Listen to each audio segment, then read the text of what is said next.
Saya ingatkan kembali sebuah riwayat yang pernah saya sampaikan juga yang lalu ya. Tapi ini perlu selalu direnungi. Ada orang, 3 orang masuk Islam di masa Nabi SAW dari satu suku. Tapi 3 orang ini nggak disebutin namanya. Waktu masuk Islam, mereka semua diambil alih oleh Talha bin Ubaidillah radhiyallahu anhu. Talha ini salah satu sahabat dari 10 orang yang dijamin masuk surga. Beliau mengajak 3 orang ini untuk tinggal di rumahnya, si Mu'allaf ini. Lalu Talha cerita, berjalan waktu, salah satu dari 3 orang ini ikut berperang, berjihad. Ya kayak kasus teman-teman sekarang di Gaza, mereka berperang. Terus terbunuh mati syahid. Waktu yang berlanjut lagi, ada orang yang kedua dari 3 orang ini ikut berperang juga, mati syahid juga.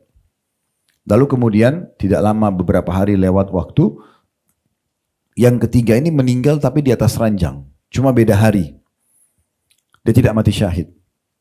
Talha bin Ubaidillah radhiyallahu anhu melihat dalam mimpi, yang paling bagus dan tinggi derajatnya di sisi Allah adalah orang yang paling terakhir meninggal. Yang meninggal di atas ranjang, bukan mati syahid. Lalu orang yang mati syahid nomor 2, lalu orang yang mati syahid yang pertama. Talha bin Ubaidillah penasaran, karena selama ini di benak beliau, orang yang mati syahid ini pahalanya besar sekali. Kok bisa orang yang mati di atas ranjang lebih depan di surga gitu? Saya lebih bagus fasilitasnya. Maka dia penasaran, dia tanya kepada Nabi Muhammad SAW, ya Rasulullah, apa sebenarnya yang terjadi ini? 3 orang yang tinggal di rumah saya, yang pertama mati syahid, yang kedua mati syahid, yang ketiga ini mati di atas ranjang, cuma emang lebih telat matinya. Beda berapa hari aja sama teman-temannya gitu. Kok bisa saya dimimpikan oleh Allah dia lebih depan ya, dan lebih bagus derajatnya di surga. Maka kata Nabi SAW sambil senyum, wahai Talha, mana kau dari sholatnya, dari puasanya, dari ibadah-ibadahnya dalam berapa hari itu? Maksudnya orang yang tadi tidak mati syahid, walaupun dia cuma beda 1 hari saja. Misalnya Bapak Ibu punya teman, Ibu dan Bapak sekarang misalnya umurnya 50 tahun. Ada orang yang seumur sama kita 50 tahun meninggal hari ini. Lalu kita dikasih umur beda sama dia seminggu saja. Minggu depan kita baru meninggal. 1 minggu ini kalau Bapak Ibu pakai sholat, pakai puasa, pakai sedekah, itu udah cukup membedakan antara derajat kita sama saudara kita yang meninggal pekan lalu. Karena mahalnya amal soleh itu. Dalam riwayat yang lain, ada 2 orang bersahabat di masa Nabi Muhammad SAW. Yang satu meninggal mati syahid, mirip kasusnya ya. Disolati oleh Nabi SAW, kemudian pekan depan, 1 minggu saja selisihnya. Pekan depannya, sahabat dekatnya orang yang mati syahid itu meninggal tapi mati biasa. Kemudian Nabi SAW solati juga dengan para sahabat. Apa kata Nabi SAW kepada para sahabat yang hadir mensolati? Bagaimana pendapat kalian tentang orang ini dibandingkan sahabatnya meninggal pekan lalu mati syahid? Umumnya sahabat memahami yang mati syahid pekan lalu lebih bagus. Mereka bilang apa ya Rasulullah? Semoga saja jenazah ini bisa menyusul derajat temannya yang syahid itu. Mudah-mudahan dengan persahabatan mereka nanti mereka sama-sama di surga. Pasti yang itu lebih tinggi dong. Nah, seperti itu bahasa. Lalu kata Nabi SAW, tidak. Sesungguhnya orang yang baru meninggal ini ya dengan temannya yang meninggal pekan lalu mati syahid, beda derajatnya antara langit sama bumi. Lebih tinggi orang yang mati sekarang. Karena dia sempat ibadah 1 pekan saja. Perbedaan dengan temannya. Jadi ini mahal sekali Bapak Ibu sekalian. Makanya saya bilang hari ini kalau Allah masih kasih umur tuh hari yang sangat mahal. Kalau masa lalu kita sudah beramal soleh tinggal kita tambah hari ini. Masa lalu kita dosa kita segera taubat supaya tidak ada konsekuensi hukumannya ke depan. Baik, saya akan bacakan di halaman 27. Ini amalan pertama ya. Dari 31 amalan yang dapat memanjangkan umur, keberkahannya umur itu dan menambah kebajikan kita, tambahan catatan amal soleh dan meninggikan derajat nanti di surga. Kata beliau penulis, wahai saudaraku tercinta, marilah kita membiasakan amalan-amalan dan melaksanakan pesan-pesan dari Allah Subhanahu wa taala dan Rasulnya sallallahu alaihi wasallam yang dapat memperpanjang umur dan menambah kebajikan, yaitu sebagai berikut. Yang pertama kata beliau, dan ini yang jadi fokusan bahasan kita, carilah pahala dari Allah dalam setiap amalan yang Anda lakukan.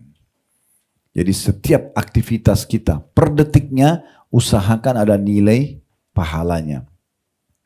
Kata beliau, carilah pahala dalam tidur, makan, minum, dan pekerjaan Anda. Maka Anda akan diberi pahala insya Allah. Pertanyaan sederhana, bagaimana caranya? Tidur, makan, ya, dan pekerjaan kita dalam keseharian kita bisa menilai pahala. Ini kan sebenarnya amalan-amalan mubah Bapak Ibu ya. Karena kan makan itu mubah. Sudah tahu mubah ya. Bapak Ibu kerjakan tidak dapat pahala, tidak dikerjakan juga tidak dapat dosa. Itu definisinya mubah. Ya kan kita ada 5 ya. Ada wajib, seperti sholat 5 waktu, puasa Ramadan. Itu kalau dikerjakan dapat pahala, ditinggalkan dapat dosa. Itu wajib. Ada yang haram. Ya. Haram ini kalau dikerjakan berdosa, ditinggalkan dapat pahala. Ada peluang zina, mencuri. Kita tahu haram, kita tinggalkan. Ya. Kalau dikerjakan dapat dosa, kalau kita tinggalkan berarti dapat pahala. Ada yang makruh. Makruh itu dikerjakan tidak berdosa, tapi kalau ditinggalkan dapat pahala. Seperti contohnya kan makruh orang Islam itu minum berdiri. Ya. Kalau minum dan makan anjurannya duduk. Kan itu. Kalau berdiri nggak berdosa, tapi makruh. Apa maksudnya makruh? Kalau Bapak Ibu kerjakan tidak berdosa, tapi kalau tidak dikerjakan justru dapat pahala. Makan duduk, berdiri, duduk itu jadi pahala gitu ya. Nah kemudian ada yang, tadi yang kita lupakan sunnah ya. Sunnah itu dikerjakan dapat pahala, ditinggalkan tidak berdosa. Seperti sholat duha, puasa Senin Kamis, dikerjakan dapat pahala, ditinggalkan tidak berdosa. Nah yang terakhir itu mubah. Mubah itu dikerjakan tidak dapat pahala, ditinggalkan juga tidak berdosa. Nah contohnya makan, minum, tidur, mandi, semua ini mubah. Nah tetapi ini yang ingin disinggung oleh penulis, ini semua yang mubah-mubah aja, Bapak Ibu bisa ubah menjadi pahala. Menjadi sunnah. Bagaimana caranya? Niatkan untuk memberikan hak jasad. Jadi kalau makan itu bukan cuma sekedar hilangin lapar. Karena yang ciptakan kita Allah, yang datangkan rasa lapar itu sebagai sinyal tubuh kita butuh nutrisi, itu adalah Allah.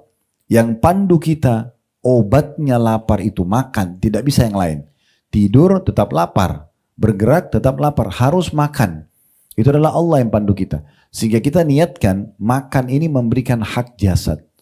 Ini berubah hukum dari mubah menjadi sunnah. Nah ini poin penting ya. Seperti haus, bukan hanya sekedar minum, bukan cuma sekedar hilangkan dahaga.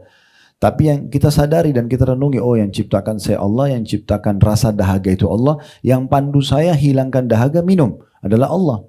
Gak bisa ke yang lain, harus minum. Kalau kita hanya sekedar hilangin haus, mubah. Tapi kalau kita niat memberikan hak jasad, Allah lah yang telah memberikan saya rasa haus ini dan juga saya minum untuk memberikan hak jasad, maka berubah menjadi sunnah. Mandi, bukan hanya sekedar hilangkan gerah. Tapi bagaimana kita niat untuk memberikan hak jasad kita. Karena Allah amanahkan jenazah aja sudah jelas-jelas akan dimakan tanah, tubuhnya dengan tanah kan gitu. Tapi tetap dimandikan apalagi orang yang masih hidup. Dan Allah memberikan kita rasa segar pada saat kita mandi supaya kita mandi. Dan Allah berikan rasa tidak nyaman pada saat gerah supaya jangan kita biasakan diri seperti itu. Nah kalau diniatkan semua yang mubah-mubah ini untuk kita memberikan hak jasad, maka secara otomatis akan menjadi ya sunnah. Sama juga ibu-ibu di rumah misalnya. Mungkin pekerjaan sederhana, rapiin rumah, ya bersihin rumah, cuci piring misalnya. Atau kalau yang pakai PRT di rumah mungkin bisa minta tolong, misalnya disuruh lakukan begini ya Mbak, buat seperti ini misalnya Ibu atau apa kita bilang. Kemudian niatnya untuk merawat rumah. Itu semua bisa dari mubah menjadi sunnah. Dengan kita niat untuk menjaga amanah harta yang sedang Allah berikan kepada kita, rumah itu misalnya ya. Atau kalau rumah yang suami amanahkan ini untuk mentaati suami misalnya, karena untuk menjaga supaya kebersihan bisa selalu terjaga, kenyamanan ada dan seterusnya. Maka bisa berubah dari mubah menjadi sunnah. Nah, ini yang beliau maksudkan. Lalu kemudian masuklah dia penulis merincikan lebih dalam lagi. Setelah beliau bilang carilah pahala dalam tidur, makan, minum dan pakai dan pekerjaan Anda. Tentu di sini juga makan, minum, tidur, ini mandi segala macam ini juga bisa ditambah selain niat untuk memberikan hak jasad, juga jangan lupa ikutin doa-doanya ya. Seperti kan kalau mau makan, sunnahnya makan tangan kanan dan minum ya. Itu apa susahnya sih pakai tangan kanan sudah dapat pahala. Terus baca bismillah gitu kan. Dengan minum dan usahakan tidak tarik nafas dan hembus nafas di minuman tersebut ya. Jadi angkat bismillah dan suaranya usahakan Bapak Ibu dengar karena biasa setan buat kita lupa. Sederhana ucapin bismillah. Tapi seakan-akan kita sudah ucapin padahal tidak. Saya sering bilang gitu sama anak-anak saya di rumah. Bismillah. Ya. Bilang, ucapin gitu terdengar. Bismillah kita sendiri dengar. Setelah itu jangan tarik nafas dan bernapas itu lepasin dulu. Kemudian alhamdulillah. Kalau mau minum lagi bisa ulangi bismillah. Abdullah bin Umar radhiyallahu anhu itu kadang-kadang dalam satu gelas bisa sampai 10 kali mengulangi bismillah. Dan 10 kali bilang alhamdulillah. Untuk raih pahalanya aja. Kan sebenarnya kita ucapin bismillah sekali bisa. Tapi beliau ingin cari pahala. Bismillah dilepas alhamdulillah. Dia dapat pahala 2. Bismillahnya pahala, alhamdulillahnya pahala. Kemudian pada saat mau dia ngobrol nih, minum lagi bismillah, lepas lagi alhamdulillah. Begitu terus, ya. Maka ini pahala yang luar biasa bisa dapatkan. Jadi amal-amal yang sederhana gitu ya. Sama juga dengan pada saat kita mandi tadi. Kan ada doanya pada saat masuk kamar mandi, ya. Doa keluar kamar mandi. Masuk kamar mandi, a'udzubika minal khubuthi wal khaba'ith. Ya Allah, lindungi aku dari setan perempuan dan setan laki-laki. Kalau keluar kita membaca, masuk dengan kaki kiri kamar mandi, keluar dengan kaki kanan, baca gufranak, pengampunanmu wahai Tuhanku. Kata para ulama, kenapa kita kalau keluar kamar mandi baca gufranak, pengampunanmu wahai Tuhanku? Karena sementara mungkin kita tidak buat dosa di kamar mandi. Kata ulama, karena umumnya orang di kamar mandi itu tidak beraktivitas ibadah. Maka waktu yang terbuang itu dianggap butuh pengampunan. Kayak orang duduk di kloset, kita kan nggak bisa zikir, maaf ya, nggak bisa zikir, nggak bisa baca Quran karena lagi di kloset, memang nggak boleh berzikir. Berarti ada, misalnya kita habisin waktu 10 menit, 15 menit di kloset itu. Nah ini butuh pengampunan sendiri. Kenapa kita pakai waktu kita pada hal yang tidak ada ibadahnya? Maka kita bisa baca atau kita baca gufranak pada saat keluar dari kamar mandi misalnya. Nah seperti itulah seterusnya. Nah jadi kita ikuti dengan tambahan-tambahan seperti ini, ya. Kata beliau, ya, nanti akan diberi pahala insya Allah. Ya. Nafkah yang diberikan kepada istri dan anak-anak yang diniatkan untuk mencari pahala akan diberi pahala juga. Nabi SAW ya, bersabda kepada Sa'ad ibnu Abi Waqqas radhiyallahu anhu, innaka lan tunfiqu nafaqatan tabtagi biha wajhallahi illa ujirta 'alaiha hatta ma tada'uhu fi imra'atik. Tidaklah engkau menafkahkan satu nafkah karena mengharapkan wajah Allah, kecuali engkau diberi pahala hingga makanan yang engkau suapkan di mulut istrimu. Hadis ini diriwayatkan oleh Bukhari. Jadi dari sini kita bisa lihat misalnya kalau Bapak Ibu mau memberikan sesuatu kepada orang lain, suami kepada istrinya atau kepada anak-anaknya, atau istri memberikan pada suaminya ataupun kepada anak-anaknya. Ya, karena istri pun boleh memberikan pada suami di saat dia punya kelebihan. Kalau laki-laki ke istrinya itu hukumnya wajib. Kalau istri ke suaminya hukumnya sunnah. Dan itu. Kalau laki-laki punya kewajiban, nafkah dasar ada 5. Makanan, minuman, pakaian, tempat tinggal, dan transportasi semampu suami. Ya, semampu suami. Tapi yang paling dasar tuh makanan, minuman, dan pakaian. Gitu kan? Ditambah kalau dilengkapin dengan transportasi dan juga tempat tinggal. Nah di sini Bapak Ibu sekalian dia punya kewajiban. Tapi yang sifatnya sesuai dengan kemampuan dia. Dan ini kalau dia niatkan untuk menjalankan perintah agama, mencari wajah Allah, maksudnya mencari pahala, maka ada pahalanya. Kalau seorang istri, ini pernah terjadi, tapi ini hukumnya sunnah kalau perempuan. Misalnya ibu punya kelebihan rezeki, boleh nggak seorang istri memberikan pada suaminya? Terjadi pada Zainab radhiyallahu anha. Ini seorang wanita mulia di masa Nabi SAW.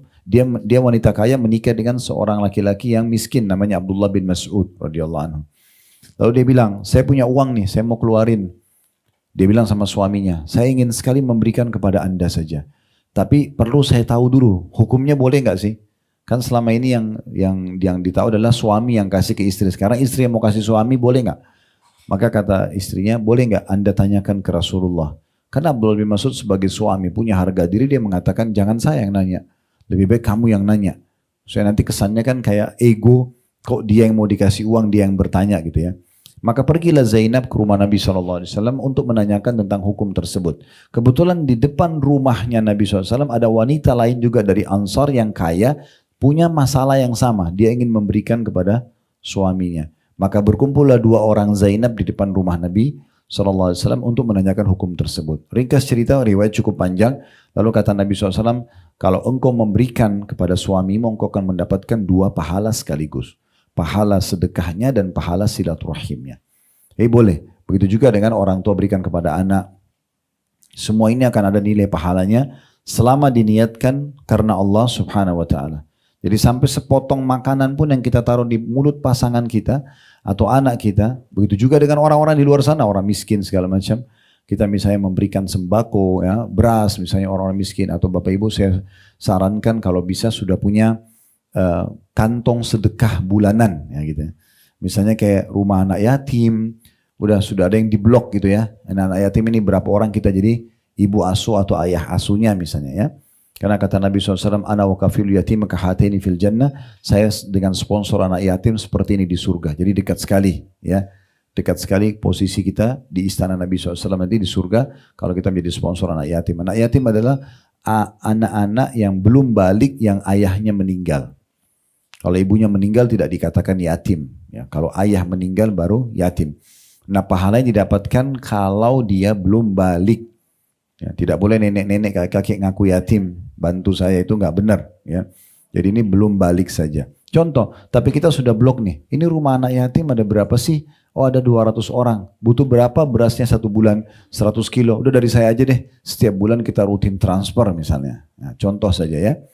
Ya, mungkin sumber yang lain, masjid misalnya atau musola dekat rumah Bapak Ibu sekalian. Kenapa kita nggak ambil alih, udah pembayaran listriknya dari saya aja deh. Toh orang azan ya, iqamah, orang imam membaca memandu sholat, kan kita panen pahalanya. Ya. Ada program yang kami lagi kembangin juga insya Allah itu, kita coba meletakkan di setiap masjid ya. Itu juga kita buka donasinya kalau Bapak Ibu berminat untuk menyiapkan air bersih. Tabung filter digali di masjid, di setiap RT mungkin ya kita gali, dapat air bersih, terus pasangin filter seperti yang isi ulang ya.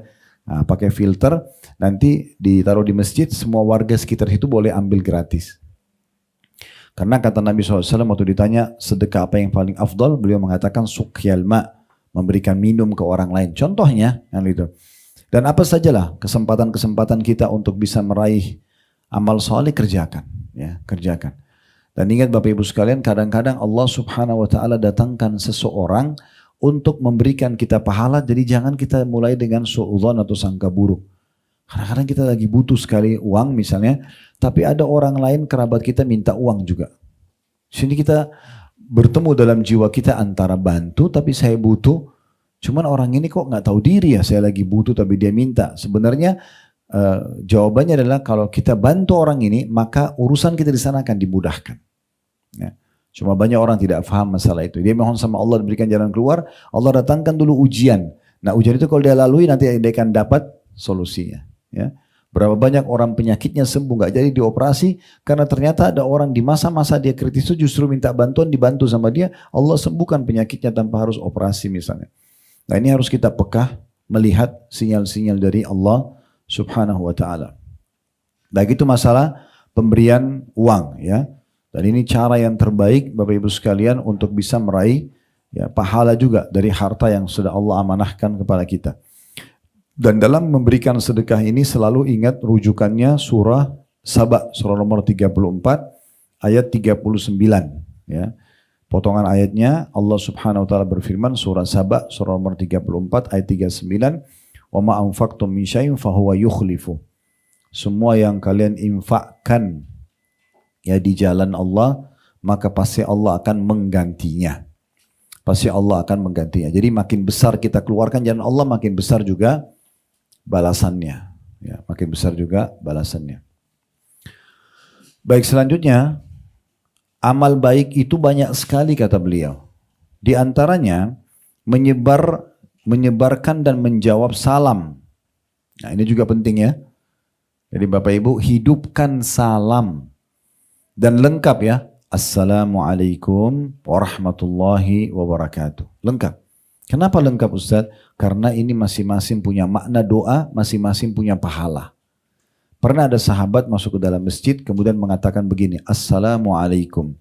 Nabi lagi duduk dengan sahabatnya semua. Artinya semoga keselamatan dunia akhirat tercurahkan untuk kalian. Lalu Nabi SAW jawab dan Nabi mengatakan lahu asyarah. Orang ini dapat 10 pahala. Gak lama kemudian datang orang kedua mengatakan Assalamualaikum warahmatullah. Dia tambah warahmatullah. Lalu Nabi SAW jawab, Nabi mengatakan lahu ishrun. Orang ini dapat 20 pahala. Ternyata Assalamualaikum itu 10 pahalanya. Kalau ditambah warahmatullah 10 lagi. Tak lama kemudian ada orang ketiga datang, dia baca lengkap. Assalamualaikum warahmatullahi wabarakatuh. Assalamualaikum, semoga Allah berikan keselamatan untuk anda dunia akhirat. Warahmatullah, semoga rahmat. Rahmat itu karunia, rezeki. Terlimpah kepada anda. Wabarakatuh, dan semoga selalu berkah. Berkah itu artinya cukup. Mencukupi, ya. Orang ini baca lengkap, lalu Nabi SAW jawab, Nabi mengatakan, lahu thalathun, orang ini dapat 30 pahala. Kenapa kita sia-siakan diri kita? Kehilangan pahala. Abdullah bin Umar radhiyallahu anhuma itu kalau sudah selesai sholat duha, dia sudah sholat malam, sudah sholat subuh berjamaah di masjid, sudah zikir pagi, sudah sholat duha, ada waktu lowong dari duha menuju ke duhur, beliau lagi tidak ada aktivitas, beliau khusus keluar dari rumahnya, ke ujung jalan kembali lagi hanya untuk ucapin salam. Karena ingin ngejar pahalanya. Sayang sekali. Sekarang kita kasih contoh suami istri misalnya. Kenapa enggak ucapin salam? Walaupun via WA, walaupun via telepon. Darurat pun salam dulu. Assalamualaikum. Misalnya suami bilang sama istrinya, semoga keselamatan dunia akhirat untukmu. Warahmatullah, semoga rezeki Allah selalu melimpah untukmu. Wabarakatuh, semoga kau tercukupi. Istri jawab lagi, waalaikumsalam, semoga juga keselamatan dunia akhirat untuk anda, gitu kan? Warahmatullah, semoga Allah berikan anda rezeki. Wabarakatuh, dan semoga keberkahan Allah berikan. Itu luar biasa. Kalau satu hari kita ngobrol suami istri 5 kali, 6 kali via WA, via telepon, berapa banyak doa yang bisa kita saling berbagi. Sekarang begitu juga dengan ketemu sama anak-anak, ngobrol sama anak-anak misalnya. Ya, kenapa nggak ucapin salam? Saya lihat ini Bapak Ibu sekalian di Saudi hidup sekali. Gitu ya. Contoh misalnya saya kalau selama 7 tahun saya tinggal di Madinah dulu. Dari SMA sampai S1 dulu. Dari tahun 90 sampai 98 kurang lebih ya. Waktu itu hampir semua teman-teman Saudi yang saya datang di Madinah berkunjung ke rumah mereka. Itu kami kalau datang, kalau laki-laki ada ruang tamu sendiri, perempuan ada ruang tamu sendiri. Kami dipandu laki-laki ke ruang tamunya. Si laki-laki yang temui kami suaminya. Gitu kan. Kalau ada tamu perempuan masuk ke ruangan perempuan, nanti yang temui istrinya gitu. Nah pokoknya kami masuk ke ruang tamu laki-laki ini. Pertama kami datang, kami ucapin salam. Lalu disambut, dijawab salam sama mereka. Habis itu kami dipersilakan masuk ke ruang tamu laki-laki. Setelah ngobrol beberapa saat, biasanya tuan rumah ini masuk ke dalam untuk ngambil apa yang dia mau sajikan buat tamu gitu ya. Dia masuk ke dalam dengan berbagai macam metode mereka lakukan. Biasa istrinya ketuk pintu, suaminya berdiri ngambil makanan. Biasa juga ada yang taruh bel. Dia tekan kayak ada lampu atau bel nyala, itu berarti istrinya sudah siapin makanan tinggal diambil. Istrinya sudah siapin, suaminya ke dalam ambil. Yang unik pada saat suaminya itu kembali ke ruangan kami, masuk di ruangan tadi sudah ngobrol nih, pasti salam. Padahal cuma keluar doang ngambil makanan di dalam, masuk lagi, Assalamualaikum warahmatullahi wabarakatuh, sambil taruh makanannya. Jadi pisah dikit aja, salam. Begitu terus. Di Saudi itu tidak asing kita kalau naik lift, Bapak Ibu lagi di lift, ada orang baru masuk, pasti dia salam. Di rumah sakit kah, di mall kah, itu biasa aja gitu. Di bus, kita lagi di bus nih, angkutan umum, ada orang naik, pasti dia salam. Assalamualaikum warahmatullahi wabarakatuh. Dia walaupun tidak kenal. Ya. Di pesawat itu kalau kita di Saudi Airlines udah biasa itu. Diucapin salam, disambut dengan salam itu udah biasa sekali. Pramugaranya sambut misalnya. Jadi memang itu hidup sekali gitu. Nah ini yang sayang sekali kita masih belum terlalu hidupkan di tempat kita ya. Saya pernah naik ke salah satu lift di satu mall.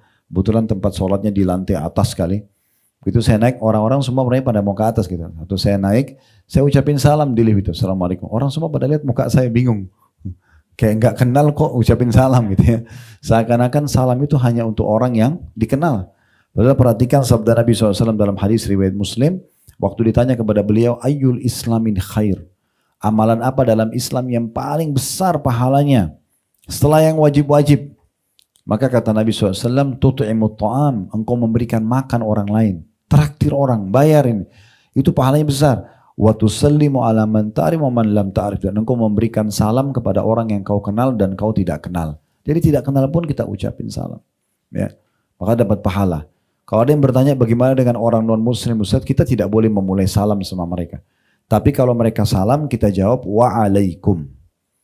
Tidak lengkap tapi kita jawab wa'alaikum. Begitu yang Nabi SAW jawab kepada orang-orang Yahudi yang mengucapkan salam kepada beliau. Tapi salam ini perlu dihidupkan, ya, tulisan atau lisan. Sayang pahalanya itu. Kemudian beliau mengatakan mendoakan orang yang bersin. dengan mengucapkan yarhamkumullah atau semoga Allah SWT mengasihi kamu.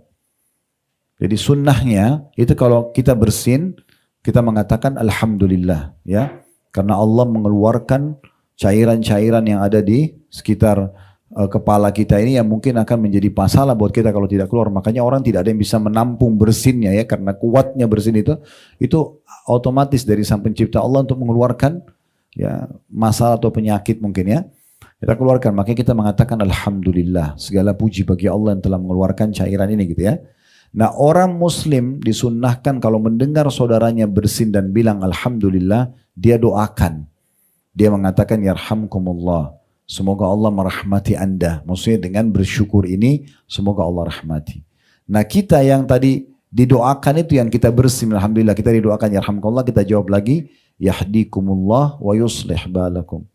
Semoga Allah berikan Anda hidayah dan memperbaiki keadaan Anda. Nah, ini termasuk sunnah yang harusnya dihidupkan ya. Jadi bersin kan ini alami ya, selalu terjadi. Baik orang lagi sakit atau tidak, kadang-kadang karena ada debu pun ya. Kita bersin, anak-anak di rumah, pasangan selalu ingatkan. Bersin alhamdulillah. Nah, kita kalau dia lupa kita ingatkan.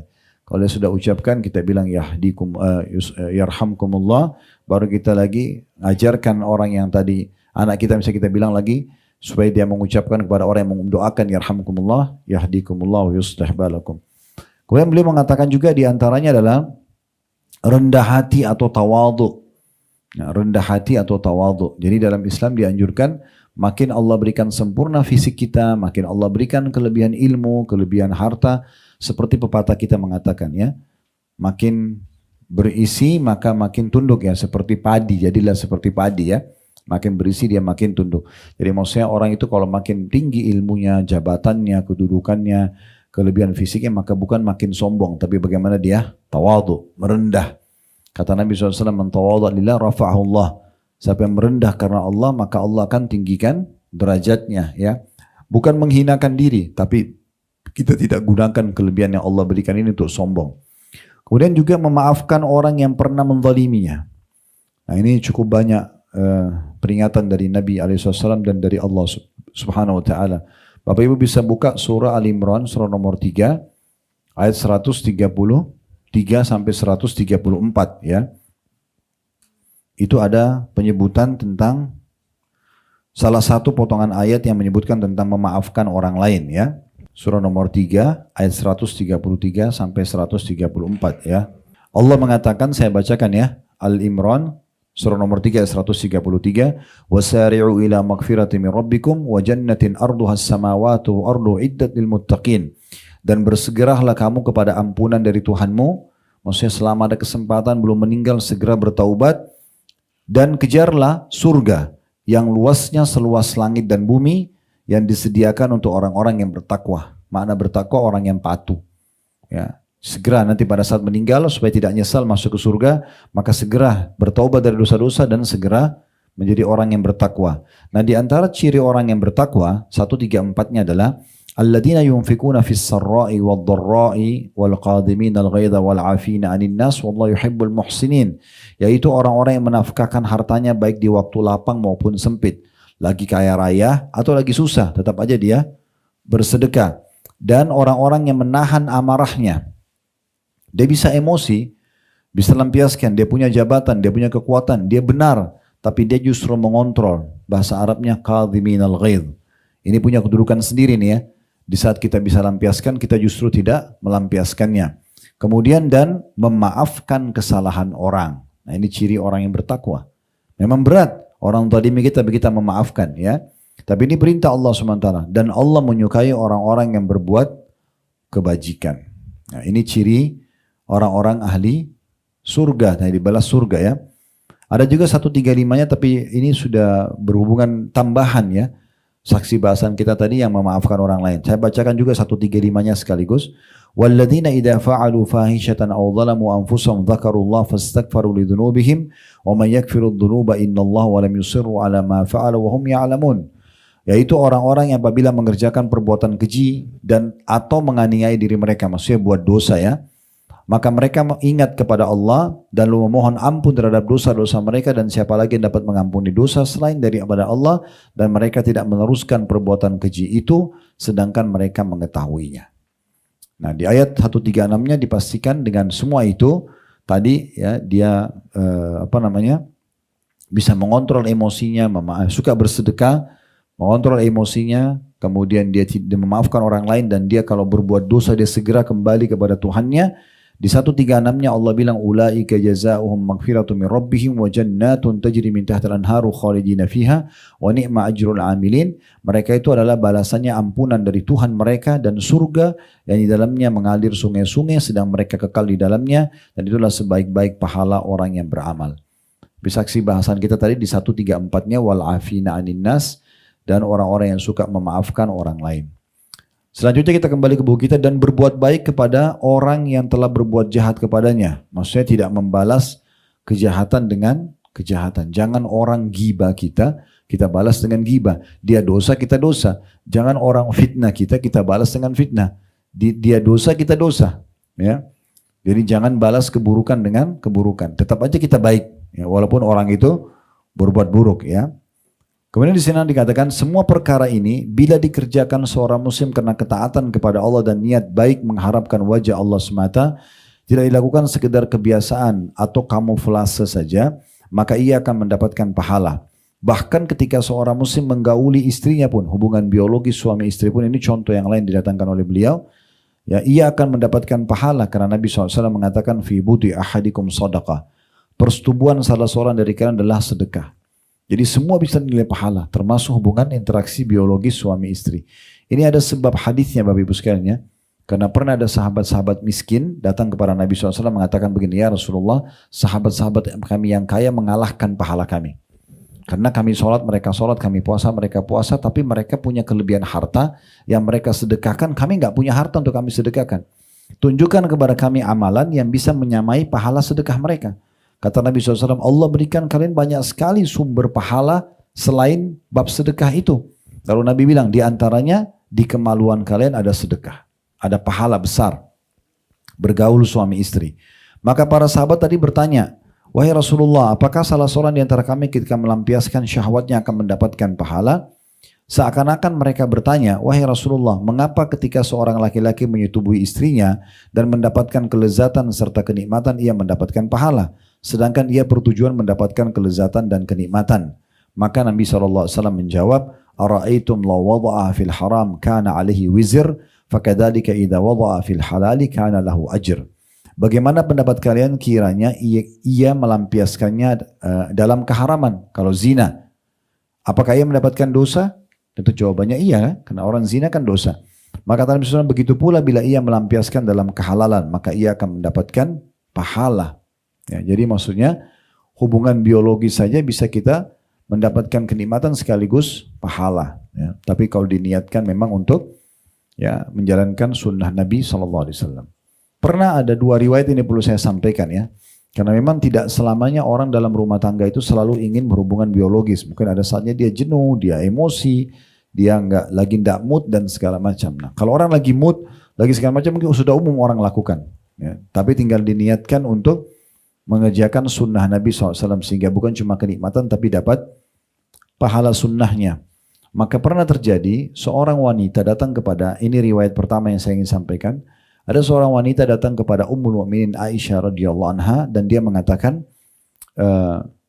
bagaimana kalau seandainya seseorang di antara kami lagi marah sama suaminya, lagi tidak mood, apakah dia tetap wajib melayani biologisnya? Kata Aisyah, iya. Bahkan seseorang di antara kalian kalau sudah di atas tunggangannya, kalau kita sekarang sudah naik mobil, yang sudah mau pergi, dipanggil suaminya dia harusnya menjawab. Kenapa? Karena dia sedang bukan masalah suaminya, tapi sedang menjalankan perintah Tuhannya. Nah, gitu.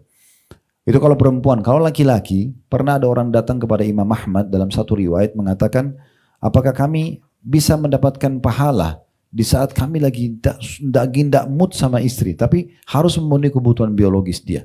Kata Imam Ahmad, iya, kamu bisa niat untuk memberikan hak dia atau niat untuk mendapatkan keturunan darinya. Semua tetap ada pahalanya. Ya. Dan boleh kita garis bawahi Bapak Ibu sekalian, biasanya syaitan justru menghiasi biologis-biologis yang haram. Di saat orang maaf dengan pacarnya malah dia semangat untuk biologis tersebut, tapi kalau sama pasangan halal dia selalu dibuat dikelabui oleh syaitan, jenuh, bosan dan segala macam. Karena syaitan tidak mau kita mendapatkan pahala. Ya. Rumah tangga itu akan langgeng ya, 50-70% kalau persentasenya di saat biologisnya sehat. Di saat biologisnya rusak maka akan terganggu 50-70% rumah tangga itu. Makanya syaitan kadang-kadang buat cuma marahan sedikit saja, udah nggak biologis 2-3 hari, bahkan 1 minggu, ada yang sampai 1 bulan. Ini semua adalah pintu-pintu syaitan yang ingin membuka pintu-pintu kerusakan dalam rumah tangga tersebut. Oleh karena itu, dalam Islam dianjurkan justru mengejar pahalanya di situ. Baik, sebagai penutup, kata beliau di sini di halaman 29 ya, sebagian salaf maksudnya orang terdahulu sebelum kita, mengatakan tidurnya orang mukmin, makan dan minumnya, semua itu adalah amal-amal soleh yang pahalanya akan mengalir padanya bila diniatkan sebagai ketakwaan dalam ketaatan kepada Allah Subhanahu wa ta'ala. Baik, kita akan lanjutkan insyaAllah pertemuan akan datang nanti di poin yang kedua, sambunglah silaturahim dengan kerabatmu. Semoga apa yang kita bahas hari ini bermanfaat buat kita semua teman-teman sekalian. Saya mengajak Bapak Ibu sekalian untuk selalu mendukung channel kami ini, channel dakwah. Bagi yang belum ikut yang hadir di sini offline, bisa di YouTube dengan cara subscribe, like dan juga loncengnya. Itu insya Allah bisa diikutin. Jadi setiap kalau diklik loncengnya, Bapak Ibu akan dapat notifikasi dari kami kalau setiap ada informasi baru. Di Instagram, di Facebook, juga di TikTok bisa di follow. Dan bisa diambil potongan-potongan ceramah cukup banyak. Kami sudah potong seperti ceramah 1 jam ini, kami sudah potong jadi 1 menit, itu banyak sekali di Instagram. Bisa diambil, di share di grup-grupnya. Ini insya Allah Bapak Ibu juga punya andil dalam dakwah bersama kami. Kami juga punya yayasan sedekah kreatif, bergerak di cukup banyak kegiatan sosial. Mungkin teman-teman di depan ada konternya. Kegiatan yang tadi kami tawarkan, kalau sempat kita bahas ya, kegiatan sosial cukup banyak. Bisa datang ke medsos atau nanti tanya teman-teman di luar, ada banyak flyer kami, kegiatannya cukup banyak, ada masjid, rumah anak yatim, sebarin Quran, sebarin buku dan segala macam ya. Itu insya Allah bisa dilihat juga aktivitas kami di medsos ada. Kami juga ada tadi travel Uhud Tour yang umroh ada bersama saya, dan juga kalau pas waktunya tidak sama saya ada program kami setiap pekannya insya Allah, atau setiap 2 pekan sekali ada penerbangan, bisa mencas kembali iman kita di depan Ka'bah, beribadah kepada Allah Subhanahu wa ta'ala. Dan umroh dan haji ini salah satu penyebab rezeki yang selalu bertambah. Itu ada bahasan sendiri nanti insya Allah dalam masalah haji dan umroh. Itu saja mungkin Bapak Ibu sekalian. Kalau ada benar dari Allah, kalau ada salah dari saya mohon dimaafkan. Subhanakallahumma bihamdika asyhadu an la ilaha illa anta astaghfiruka wa atubu ilaik. Wassalamualaikum warahmatullahi wabarakatuh.